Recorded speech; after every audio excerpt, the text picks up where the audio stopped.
Click ചെയ്യുക. ലിങ്കിൽ click ചെയ്ത് കഴിഞ്ഞതിന് ശേഷം നമ്മൾ ഫസ്റ്റ് ചെയ്യേണ്ട കാര്യം വെച്ചാൽ ലിങ്ക് ഓപ്പൺ ആകുന്നുണ്ടാവും. അതിനുശേഷം ഫസ്റ്റ് നമ്മൾ പിൻ കോഡ് കൊടുക്കുക. ഏതാണോ പിൻ കോഡ് 126 123 ആ പിൻ കോഡ് കൊടുക്കുക. അത് കഴിഞ്ഞ ശേഷം വ്യൂ മോർ കൊടുക്കുക. ഏതാണോ പ്രൊഡക്റ്റ് വേണ്ടത് ആ പ്രൊഡക്റ്റ് സെലക്ട് ചെയ്യുക. ഇപ്പോൾ ഐപ്പൾസ് ആണെങ്കിൽ ഐപ്പൾസും സെലക്ട് ചെയ്യുക. പിന്നെ അതിന് ശേഷം കൂടുതൽ വേണമെങ്കിൽ ഇവിടെ കൊടുക്കാം എന്നുള്ളതാണ്. 2 എന്നിട്ട് പ്രൊസീഡ് ടു കാർട്ട് എന്നിട്ട് ഫോൺ നമ്പർ കൊടുക്കുക അവിടെ.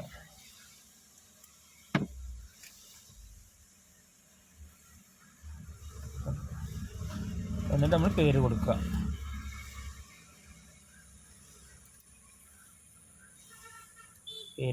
രണ്ടാമതിൽ മെയിൽ ഐ ഡി വേണമെന്നില്ല, പേര് കൊടുത്താലും മതി. എന്നിട്ട് നേരെ ഇത് കൊടുക്കുക. അതിൽ അഡ്രസ്സ് കൊടുക്കാനുണ്ടാവും.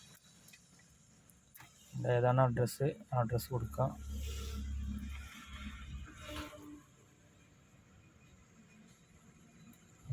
ഹൗസ് മഞ്ചേരി.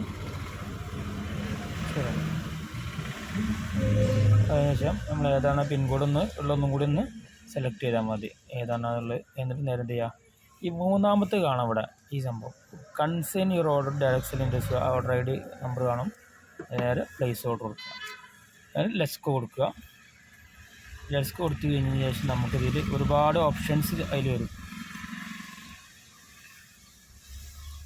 അതിൽ credit card, debit card, UPI payment, net banking, Google Pay ആകുമ്പോൾ ഒന്നും കൂടി ഈസിയായി. ഗൂഗിൾ പേ നമ്പറാണ് കൊടുത്താൽ മതി.